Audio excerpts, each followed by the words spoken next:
Yasuo is a man of resolve, an agile swordsman who wields the wind itself to cut down his foes. But this once proud warrior has been disgraced by a false accusation and forced into a desperate fight for survival. With the world turned against him, he will do everything in his power to bring the guilty to justice and restore his honor. Once a brilliant pupil at a renowned Ionian sword school, Yasuo was the only student in a generation to master the legendary wind technique.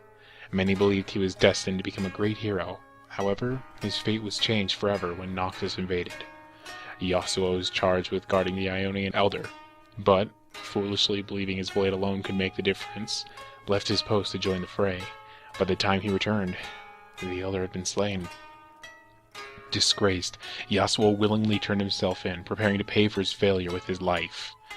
He was shocked, however, to find himself accused not just of dereliction, but of the murder itself. Though confused and racked with guilt, he knew the assassin would go unpunished if he did not act. Yasuo raised his sword against the school and fought his way free, knowing his treason would turn all of Ionia against him. Now truly alone for the first time in his life, he set out to find the Elder's real killer. Yasuo spent the next several years wandering the land, seeking any clue that might lead him towards the murderer. All the while, he was relentlessly hunted by his former allies, continually forced to fight or die.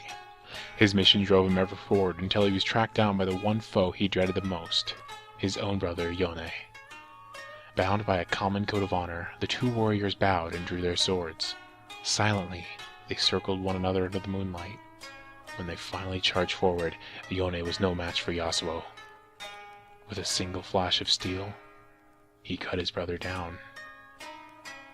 Yasuo dropped his weapon and rushed to Yone's side.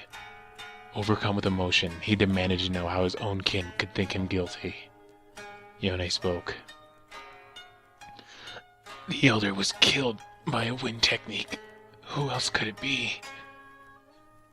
Understanding swept over Yasuo as he suddenly realized why he'd been accused. He professed his innocence once more and begged his brother's forgiveness.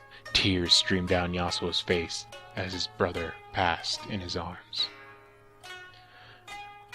Yasuo buried Yone under the rising sun, but could take no time to mourn.